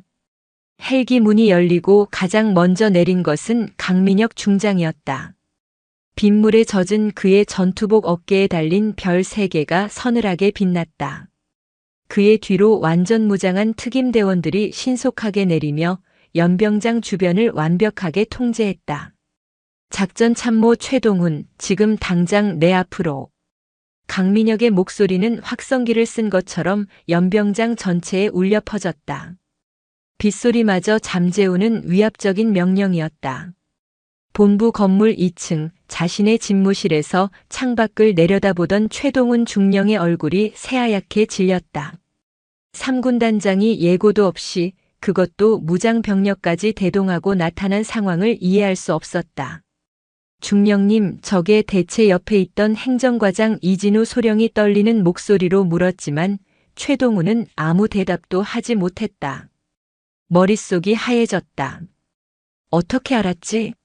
누가 보고한 거지? 최동훈 중령, 10초 센다. 10초 안에 안 나오면 내가 직접 내 놈의 목을 끌고 나올 거다. 강민혁의 2번째 명령이 떨어졌다. 특임대원들이 K1A 소총을 겨눈 채 본부 건물을 향해 움직이기 시작했다. 더 이상 버틸 수 없다는 것을 깨달은 최동훈은 떨리는 다리를 이끌고 현관 밖으로 나섰다. 쏟아지는 비가 그의 얼굴을 적셨지만 그는 아무것도 느낄 수 없었다. 연병장 중앙에 선 강민혁은 최동훈을 향해 들고 있던 서류 봉투를 내던졌다. 봉투에서 젖은 사진 한 장이 바닥으로 떨어졌다. 흙탕물에 번진 사진 속에는 피투성이가 된 하서연 대위의 모습이 담겨 있었다. 이게 내 놈이 만든 결과냐? 강민혁의 목소리는 낮았지만 그 안에 담긴 분노는 모든 것을 태워버릴 듯했다. 최동훈은 사진을 보고 입술을 파르르 떨었다. 그것이 오해가 있으신 것 같습니다. 저 여군 장교가 먼저. 입 닥쳐. 변명은 군법회의에서 해라. 강민혁이 차갑게 말을 잘랐다. 지금부터 이 부대는 내가 직접 접수한다. 군사경찰은 저놈 당장 체포해. 특임대원들이 달려들어 최동훈의 양팔을 결박했다. 잠깐만 장군님. 이건 명백한 월권의악. 최동훈이 반항했지만 특임대원의 개머리판이 그의 복부를 강타하자 비명과 함께 무너졌다. 강민혁은 쓰러진 최동훈을 경멸스럽게 내려다본 뒤 본부 건물과 막사에 모여있는 모든 장병을 향해 외쳤다. 전 부대원 5분 내로 연병장으로 집합한다. 반복한다. 전 부대원 5분 내로 연병장에 집합한다. 요란한 비상 사이렌이 칠흑 같은 밤의 정적과 빗소리를 찢어발겼다. 잠시 후 15사단 본부대 소속 전 장병이 비를 맞으며 연병장에 도열했다. 뒤늦게 상황을 보고받은 사단장 윤성필 준장이 황급히 달려왔다. 그는 자신의 사단에 예고도 없이 군단장이 무장병력까지 이끌고 나타난 초유의 사태의 당혹감을 감추지 못했다. 장군님, 이게 대체 무슨 일이십니까? 먼저 제게 연락을 주셨어야. 윤성필 준장이 강민혁에게 다가가려 했지만 강민혁의 얼음 같은 눈빛에 걸음을 멈췄다. 그의 눈빛은 자네도 공범인가라고 묻고 있었다. 윤 준장. 강민혁이 차갑게 불렀다. 예, 장군님. 자네 부대에서 여군 장교가 상관에게 무차별 폭행을 당해 사경을 헤매고 있어. 자네는 이 사실을 알고 있었나? 강민혁의 서슬퍼런 질문에 윤성필 준장은 당황한 기색이 역력했다. 그게 무슨 말씀이신지 저는 보고받은 바가 없습니다. 몰랐다는 거군. 그럼 자네는 지휘관 자격이 없어. 자기 부대에서 벌어지는 일도 모르는 지휘관이 어떻게 부대를 통솔하나. 강민혁의 질책에 윤성필은 고개를 숙였다. 변명의 여지가 없었다. 강민혁은 도열한 장병들을 천천히 둘러봤다. 우리가 입은 이 전투복은 국가와 국민을 지키겠다는 신성한 약속이다. 그런데 오늘 이 신성한 약속을 더럽힌 자가 나왔다. 나는 오늘 그놈뿐만 아니라 그놈을 비호하고 진실을 외면한 자들까지 모두 색출하여 군법에 따라 엄중히 처벌할 것이다. 그의 목소리는 빗소리를 뚫고 모든 장병의 가슴에 비수처럼 박혔다. 하서연 대위에게 폭행이 가해진 시각, 작전 참모실 주변에 있었던 인원, 전원 앞으로 나와 잠시 침묵이 흘렀다. 장교들은 서로의 눈치만 살피며 누구 하나 선뜻 나서지 못했다. 그때 대열 속에서 한 명의 부사관이 떨리는 손을 들었다. 김지은 중사였다. 그녀는 대열에서 나와 강민혁 앞에 섰다. 눈에는 눈물과 빗물이 뒤섞여 흘러내리고 있었다. 말해봐. 무슨 일이 있었는지. 제가 들었습니다. 김지은 중사는 울먹이며 입을 열었다. 하 대위님께서 최동훈 중령님 집무실에 들어가신 뒤 안에서 비명소리와 무언가 부서지는 소리가 들렸습니다. 무서워서 아무것도 하지 못했습니다. 죄송합니다. 그녀의 고백에 연병장이 술렁였다. 또 본 사람이 있나? 강민혁의 시선이 작전과장과 행정과장에게 향했다. 두 사람은 시선을 피하며 고개를 숙였다. 강민혁은 한기철 대령에게 지시했다. 한 대령, 지금 즉시 군단 감찰실과 헌병대를 동원해 15사단 본부의 모든 서류와 통신기록, CCTV 영상을 압수해. 그리고 저 두 사람을 포함해서 작전 참모실 관련자 전원, 한 명도 빠짐없이 격리 신문하도록. 본부 건물은 순식간에 군단 합동조사본부로 변했다. 가장 먼저 소환된 것은 군수과장 박성준 소령과 행정과장 이진우 소령이었다. 두 사람은 최동훈 중령의 최측근으로 부대 내 비리의 핵심 인물로 지목되고 있었다. 강민혁은 직접 신문을 시작하지 않았다. 대신 함께 온 군단 헌병대 수사과장에게 모든 권한을 위임했다. 그는 지휘통제실에서 CCTV를 통해 모든 과정을 지켜봤다. 박소령, 자네 부서에서 지난 3년간 사라진 유류가 얼마인지 알고 있나? 수사과장의 날카로운 질문에 박성준 소령은 땀을 뻘뻘 흘리며 입을 열지 못했다. 대답 못하는 걸 보니 알고 있었군. 아니면 공범이거나. 결국 그는 최동훈 중령의 지시로 유류를 빼돌려 불법으로 판매했으며 그 장부를 하서연 대위가 발견하자 최 중령이 폭행을 저질렀다고 실토했다. 이진우 소령 역시 폭행 사실을 목격했지만 보복이 두려워 침묵했다고 자백했다. 조사는 밤새도록 이어졌다. 최동훈 중령의 개인 계좌에서 출처가 불분명한 거액의 자금이 발견되었고 그와 연루된 다른 간부들의 이름이 줄줄이 나왔다. 비리는 단순히 군수품 횡령에 그치지 않았다. 진급 청탁, 인사비리, 심지어는 부대 인근 유흥업소와의 유착 관계까지 파면 팔수록 부패의 악취가 진동했다. 새벽이 밝아올 무렵 한기철 대령이 밤새 정리한 중간 보고서를 들고 강민혁에게 보고했다. 장군님, 현재까지 확인된 횡령액만 1억 2천만 원이 넘습니다. 연루된 간부는 최동훈 중령을 포함하여 최소 6명입니다. 하서연 대위가 작성해둔 보고서와 정확히 일치합니다. 한기철은 하서연 대위가 남긴 보고서를 내밀었다. 보고서는 군 검찰의 수사 기록만큼이나 치밀하고 논리정연했다. 날짜별 항목별로 정리된 비리 내역과 그것을 뒷받침하는 증거 자료들이 완벽하게 정리되어 있었다. 보고서 마지막 장에는 그녀의 다짐이 적혀 있었다. 군은 정의로워야 한다. 계급이 높다고 힘이 강하다고 부정을 저지를 수는 없다. 나는 군인으로서 이 비리를 반드시 밝혀내겠다. 강민혁은 그 문장을 읽으며 목이 메었다. 이런 군인을 우리가 지켜주지 못했구나. 그의 목소리에 깊은 자책감이 묻어났다. 그는 자리에서 일어났다.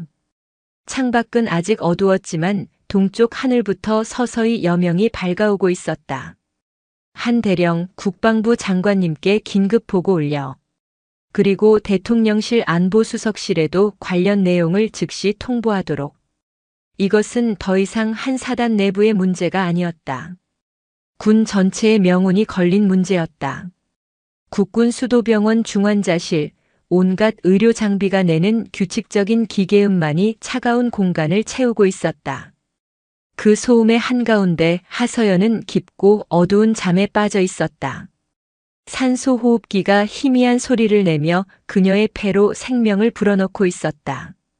수술은 성공적이었지만 그녀의 의식은 여전히 돌아오지 않고 있었다. 뇌에 가해진 충격이 생각보다 심각했다. 중환자실 두꺼운 유리창 너머로 남편 정우현이 핏발선 눈으로 아내를 지켜보고 있었다. 어젯밤 장인어른의 전화를 받고 병원으로 달려온 이후 그는 한숨도 자지 못했다. 아내가 부대 생활을 힘들어한다는 것은 알고 있었지만 이 정도로 끔찍한 일을 당했을 줄은 상상도 못했다. 그의 옆에는 하정국 예비역 소장이 굳은 표정으로 서 있었다. 그는 딸의 모습을 차마 정면으로 바라보지 못하고 그저 주먹만 말아 쥐고 있었다. 시간이 흐를수록 그의 어깨는 무너져 내리는 듯 했다. 그때 복도 저편에서 강민혁 중장이 다가왔다.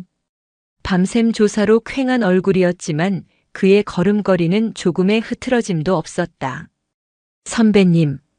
강민혁이 다가와 하정국의 어깨를 잡았다. 미녀가 수술은 잘 됐다고 들었다. 예, 최고의 의료진이 집도했습니다. 생명에는 지장이 없다고 합니다. 강민혁은 차마 의식은 아직 돌아오지 않았다는 말은 꺼내지 못했다. 하정국은 유리창 너머의 딸을 보며 나지막이 말했다. 저 아이가 사관학교에 가겠다고 했을 때 내가 말렸어야 했는데. 이 험한 곳에 내 딸을 보내는 게 아니었는데. 그의 목소리가 가늘게 떨렸다. 평생을 강하게만 살아온 아버지의 약한 모습을 처음 본 정우현의 눈시울도 붉어졌다. 죄송합니다, 선배님. 제 관할 부대에서 이런 일이 제가 지휘관으로서 책임을 통감합니다. 강민혁이 고개를 숙였다. 자네 탓이 아닐세. 썩은 놈들이 문제지. 그놈들은 어떻게 됐나? 주범인 최동훈 중령을 포함해 관련자 6명을 전원 구속했습니다. 지금 이 시간에도 군단 헌병대와 감찰실에서 강도 높은 조사를 진행하고 있습니다.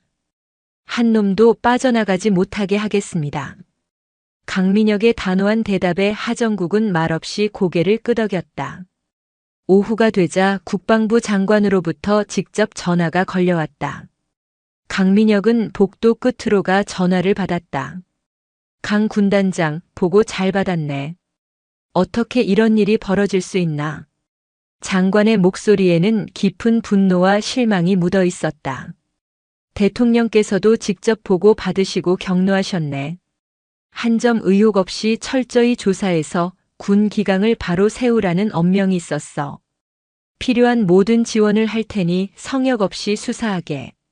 군 전체가 발칵 뒤집혔다. 이틀 후 하서연은 마침내 눈을 떴다. 흐릿한 시야 속으로 하얀 병실 천장이 들어왔다. 옆에서 자신을 부르는 남편의 목소리가 들렸다. 서연아, 정신이 들어? 그녀는 천천히 기억을 더듬었다. 최동훈의 폭행, 흙탕물 속에서의 절망, 그리고 아버지에게 보낸 마지막 메시지. 자료는 내가 준비한 자료는 어떻게 됐어요? 그녀가 가장 먼저 물은 것은 자신의 안위가 아닌 비리 증거 자료의 행방이었다. 정우현은 눈물을 흘리며 아내의 손을 잡았다. 걱정 마. 강민혁 장군님께서 전부 확보하셨어. 그리고 최동훈 중령, 그놈 구속됐대. 그제야 하서연은 안도의 한숨을 내쉬었다. 눈가에서 뜨거운 눈물이 흘러내렸다. 울지 마. 이제 다 끝났어. 남편의 위로에 그녀는 작은 목소리로 대답했다. 아니요. 이제 시작이에요. 진짜 군대를 바꾸는 일은 아직 몸을 가누기도 힘든 상태였지만 그녀의 눈빛은 그 어느 때보다 강하게 빛나고 있었다. 강민혁 중장이 지휘하는 3군단 합동조사본부의 수사는 15사단을 넘어 군 전체로 확대될 조짐을 보이고 있었다.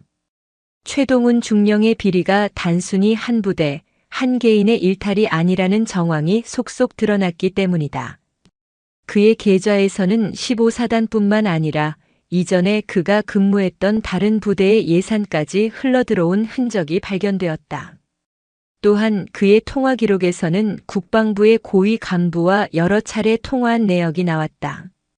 강민혁은 이 사건이 군 내부의 뿌리 깊은 부패 사슬과 연결되어 있음을 직감했다. 그는 사단장 윤성필 준장을 자신의 집무실로 불렀다. 윤 준장은 완전히 기가 죽어 있었다. 윤 준장, 자네는 정말 아무것도 몰랐나? 강민혁의 날카로운 시선에 윤성필은 마른 침을 삼켰다. 작전 참모가 저지른 비리를 사단장이 몰랐다는 게 말이 된다고 생각하나? 자네는 무능한 건가 아니면 그놈들과 한패인가? 장군님 정말입니다. 저는 최중령이 부대 내에서 입지가 워낙 강해서 저도 모르게. 변명은 듣고 싶지 않아. 자네에게 마지막 기회를 주겠다. 내일 아침까지 자네 스스로 거취를 결정해. 명예롭게 군복을 벗고 싶다면 현명하게 판단하는 게 좋을 거야. 강민혁의 최후 통첩에 윤성필 준장의 얼굴은 잿빛으로 변했다. 그는 다음 날 건강상의 이유로 자진 전역 신청서를 제출했다. 군은 발칵 뒤집혔다. 현역 사단장이 임기를 채우지 못하고 불명예스럽게 물러난 것은 극히 이례적인 일이었다. 이 사건은 한 군사 전문 기자의 취재망에 포착되었다. 15사단 내부에서 양심의 가책을 느낀 한 젊은 장교가 익명으로 제보한 것이다. 여군 장교 폭행 사건, 군단장 직접 개입, 사단장 전격 교체. 기사는 순식간에 인터넷을 뒤덮었고 언론은 연일 이 사건을 대서특필했다. 국민들의 분노는 들끓었다. 군에 대한 불신이 극에 달했다. 청와대 국민청원 게시판에는 철저한 진상규명과 군 개혁을 요구하는 청원이 올라와 수십만 명의 동의를 얻었다. 정치권까지 가세하며 압박이 거세지자 국방부 장관은 결국 강민혁 중장을 단장으로 하는 국방부 특별수사단 구성을 발표했다. 군, 검찰, 헌병, 감찰뿐만 아니라 민간 법률 전문가까지 포함된 초유의 조직이었다. 강민혁은 병상에 있는 하서연을 찾아가 이 소식을 전했다. 그녀는 일반 병실로 옮겨 재활 치료를 받고 있었다. 하 대위, 이제 이 싸움은 자네 혼자만의 싸움이 아니게 됐네. 군 전체의 명운이 걸린 싸움이 됐어. 그녀는 창밖을 바라보며 떨리는 목소리로 물었다. 장군님, 정말 군대를 바꿀 수 있을까요? 이 거대한 조직을. 강민혁은 침대에 누워있는 그녀를 내려다보며 단호하게 대답했다. 하 대위가 시작한 일이야. 내가 끝을 맺겠다. 자네 같은 군인이 더 이상 피 흘리지 않도록 이 썩어 빠진 군대를 반드시 바꿔놓겠다. 그의 약속에 하서연은 조용히 눈물을 흘렸다. 그것은 고통과 슬픔의 눈물이 아니었다. 희망과 감사의 눈물이었다. 그녀는 자신의 작은 외침이 거대한 변화의 시작이 되었음을 깨달았다. 이제 싸움은 그녀 개인의 복수가 아니라 군 전체의 명예를 되찾기 위한 거대한 전쟁이 되어 있었다. 국방부 특별수사단의 칼날은 무서운 속도로 군 내부의 부패를 도려내기 시작했다. 강민혁 중장은 수사에 그 어떤 성역도 두지 않았다. 그는 최동훈의 배후로 지목된 국방부 군수관리관 이철규 소장을 전격 소환 조사했다. 현역 장성이 비리 혐의로 수사단에 소환된 것은 군 창설 이래 처음 있는 일이었다. 이 소장은 강민혁의 육사 선배이자 군내 실세 중 한 명이었다. 그는 강민혁에게 개인적으로 전화를 걸어 후배님, 선을 넘지 않는 게 좋을 거야. 라며 회유와 협박을 서슴지 않았다. 하지만 강민혁은 선배님, 저는 지금 군인으로서의 직무를 수행하고 있을 뿐입니다. 협조해 주시지 않으면 강제 구인하겠습니다. 라며 조금도 물러서지 않았다. 이런 분위기 속에서 침묵하던 내부 고발자들이 하나둘씩 용기를 내기 시작했다. 하서연 대위의 후임이었던 김지은 중사는 특별수사단에 출석하여 자신이 보고 들은 모든 것을 상세히 증언했다. 그녀는 최동훈 중령이 하 대위를 폭행하던 날 그의 집무실 앞에서 들었던 대화 내용을 녹음한 파일을 제출했다. 파일에는 최동훈이 이철규 소장과 통화하며 그 계집년 오늘 확실히 처리하겠습니다. 걱정 마십시오. 라고 말하는 내용이 똑똑히 담겨 있었다. 결정적인 증거였다. 그녀의 용기 있는 증언은 다른 부대원들에게도 영향을 미쳤다. 최동훈의 협박과 회유에 못 이겨 비리에 가담했던 하급 간부들, 그의 폭언과 폭행에 시달렸던 병사들까지 수많은 사람들이 익명으로 제보를 해왔다. 그들의 증언과 증거들은 최동훈과 그의 비호 세력을 옥죄는 밧줄이 되었다. 하서연은 병상에서 재활 치료를 받으며 수사 진행 상황을 지켜봤다. 그녀는 수사관들이 병실로 찾아왔을 때 자신이 3년간 모아온 모든 자료의 원본을 제출했다. 그녀의 자료는 수사의 방향을 잡는 중요한 나침반이 되었다.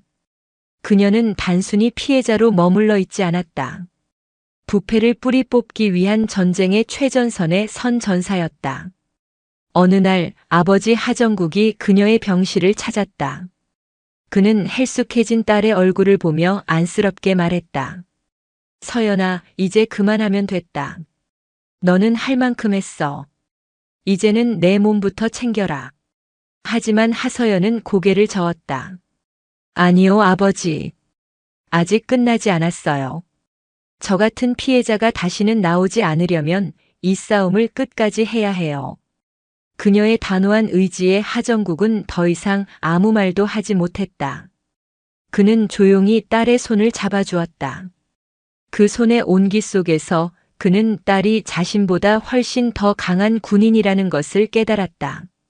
그녀는 단순히 계급장을 단 군인이 아니라 진정한 명예와 용기를 가진 전사였다.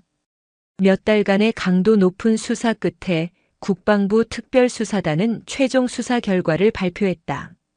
최동훈을 포함한 15명의 전현직 군 간부들이 구속 기소되었고 수십 명의 관련자들이 징계 처분을 받았다.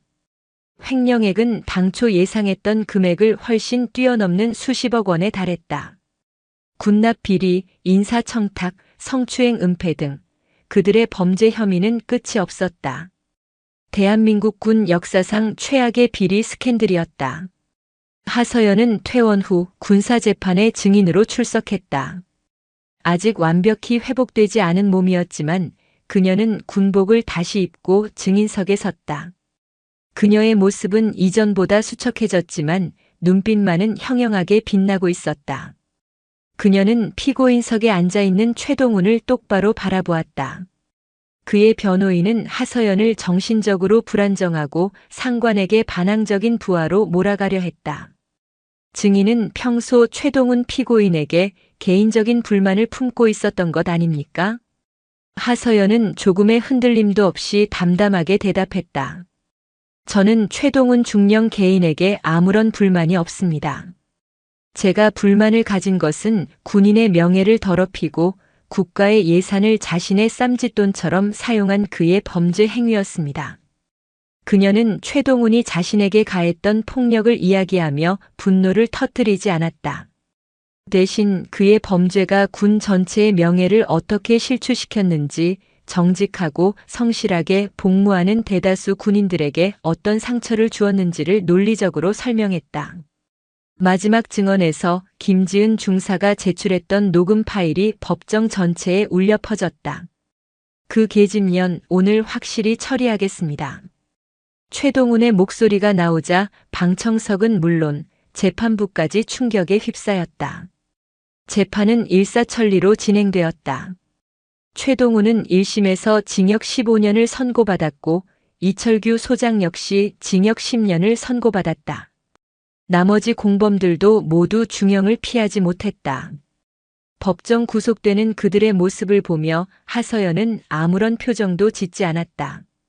그녀에게 이것은 끝이 아니라 새로운 시작을 의미했다. 재판이 끝난 후 강민혁 중장이 그녀에게 다가왔다. 그는 거수 경례를 하며 말했다. 하대위 정말 수고 많았네. 자네 덕분에 우리 군이 다시 태어날 기회를 얻었어. 과찬이십니다, 장군님. 저는 제가 해야 할 일을 했을 뿐입니다. 앞으로 계획은 어떻게 되나? 원한다면 국방부나 합동참모본부 같은 정책부서로 자리를 옮겨줄 수 있네. 그게 자네 신상에도 좋을 거야. 그의 배려에 하서연은 잠시 생각에 잠겼다. 그리고는 결심한 듯 입을 열었다. 아닙니다, 장군님. 저는 제 부대로 돌아가고 싶습니다. 15사단으로 말인가? 힘든 기억이 많은 곳일 텐데. 바로 그래서입니다. 저는 그곳을 바꾸고 싶습니다. 진정한 변화는 현장에서부터 시작되어야 한다고 믿습니다. 그녀의 대답에 강민혁은 감동한 표정을 지었다. 그는 하서연의 어깨를 두드리며 말했다. 자네는 정말 대단한 군인이군. 알겠네. 자네가 일하기 좋은 환경을 만들어주겠네. 내가 약속하지. 두 군인은 서로를 바라보며 경례를 나누었다. 그들의 경례에는 단순한 상하 관계를 넘어선 서로에 대한 깊은 존경과 신뢰가 담겨 있었다. 군사재판이 끝나고 얼마 후 국방부는 대통령 직속으로 군 개혁을 위한 특별위원회를 발족했다. 위원회의 목표는 이번 사건을 계기로 드러난 군 내부의 구조적인 문제들을 해결하고 투명하고 정의로운 군 문화를 정착시키는 것이었다. 그리고 그 위원회에 하서연 대위가 파견 근무를 명령받았다. 현역 대위급 장교로서는 파격적인 인사였다. 그녀는 위원회에서 비리 방지 시스템 구축과 여군 인권 보호 정책 수립의 핵심적인 역할을 맡았다. 그녀의 경험은 그 어떤 이론보다 현실적이고 설득력 있는 정책을 만드는 데 큰 도움이 되었다. 그녀는 밤낮을 가리지 않고 일에 매달렸다. 다시는 자신과 같은 피해자가 나오지 않기를 바라는 마음, 썩어빠진 군 문화를 뿌리부터 바꾸고 싶다는 열망이 그녀를 움직였다. 물론 과정은 순탄치 않았다. 위원회 내부에서도 변화에 저항하는 보수적인 장성들의 반발이 거셌다. 그들은 하서연을 군의 명예를 실추시킨 문제야 취급하며 그녀의 의견을 사사건건 무시하려 했다. 한 회의에서는 원로 장성이 하 대위, 당신의 과도한 행동이 군 전체에 얼마나 큰 혼란을 줬는지 알고나 있나? 라며 공개적으로 면박을 주기도 했다. 하지만 하서연은 물러서지 않았다. 그녀는 장군님, 군에 혼란을 준 것은 제 행동이 아니라 군복 뒤에 숨어 온갖 비리를 저지른 범죄자들입니다. 진정한 명예는 잘못을 덮는 것이 아니라 드러내고 바로잡는 데에서 나온다고 믿습니다. 라고 당당히 맞섰다.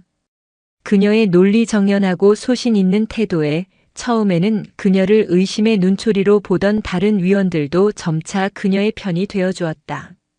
그녀의 노력은 헛되지 않았다.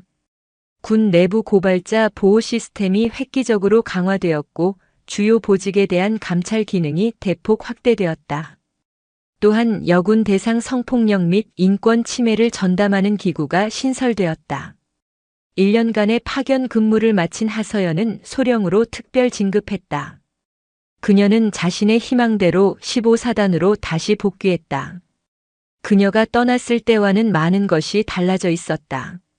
새로운 사단장은 부대원들과의 소통을 중요시하는 인물이었고 부대 내에는 부조리를 근절하려는 분위기가 형성되어 있었다. 물론 그곳에는 여전히 그녀에게 상처를 줬던 기억의 흔적들이 남아 있었다. 하지만 그녀는 더 이상 두려워하지 않았다. 오히려 그 상처들을 마주하며 자신이 이곳에 돌아온 이유를 되새겼다. 그녀는 이제 한 명의 피해자가 아니라 변화를 이끄는 리더였다. 그녀를 따르는 후배들이 생겨났고 그녀를 지지하는 동료들이 곁에 있었다. 그녀가 복귀한 날 상사로 진급한 김지은이 그녀를 찾아왔다. 소령님 돌아오신 것을 환영합니다. 오랜만이군, 김 상사. 그동안 잘 지냈나? 소령님 덕분에 부대가 정말 많이 바뀌었습니다. 이제는 부당한 일을 당해도 이야기할 수 있는 곳이 생겼습니다. 김지은 상사의 말에 하서연은 희미하게 미소 지었다. 아직 갈 길은 멀었지만 그녀는 자신이 혼자가 아니라는 사실에 큰 위안을 얻었다. 몇 년의 시간이 흘렀다.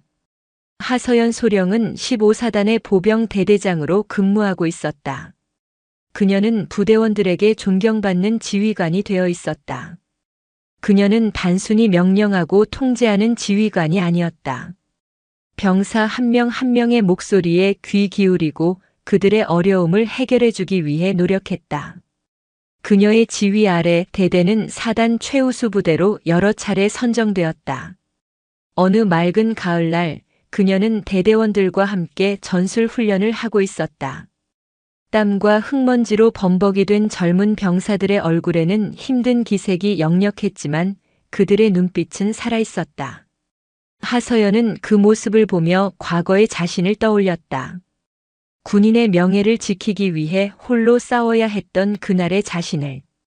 그때 통신병이 다가와 무전기를 건넸다. 대대장님, 합참의장님께서 찾으십니다. 수화기 너머로 익숙한 목소리가 들려왔다. 대장으로 진급하여 대한민국군 서열 1위인 합동참모의장이 된 강민혁이었다.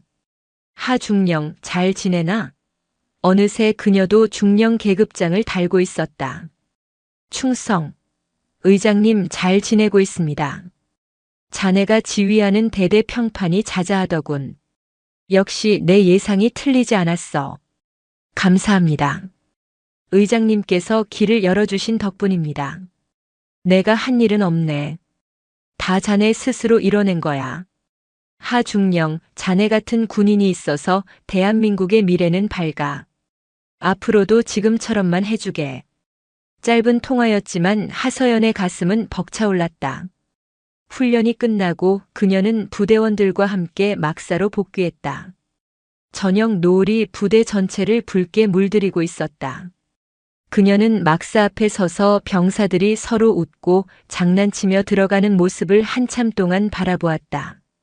그 평화롭고 활기찬 풍경 속에서 그녀는 자신이 지키고 싶었던 것이 무엇이었는지를 다시 한번 깨달았다. 그것은 거창한 이념이나 명예가 아니었다. 바로 저 젊은 청춘들의 웃음과 미래, 그리고 그들이 발 딛고 서 있는 이 땅의 평화였다. 그녀는 더 이상 과거의 상처에 얽매이지 않았다. 그 상처는 그녀를 더 강하고 더 현명한 지휘관으로 만들었다. 그녀는 앞으로도 군인으로서 자신의 길을 묵묵히 걸어갈 것이다. 때로는 힘들고 외로운 길이겠지만 그녀는 이제 알고 있었다. 진정한 군인의 힘은 계급이나 권력에서 나오는 것이 아니라 자신의 양심을 지키려는 용기와 동료를 아끼는 마음에서 나온다는 것을. 밤하늘에 하나둘씩 별이 떠오르기 시작했다. 하서연은 그 별들을 보며 조용히 다짐했다. 이 별들이 편안히 빛날 수 있도록 나의 조국을 굳건히 지키겠노라고. 그녀의 얼굴에 잔잔한 미소가 피어올랐다. 그 미소는 모든 시련을 이겨낸 자만이 가질 수 있는 깊고 단단한 아름다움을 품고 있었다.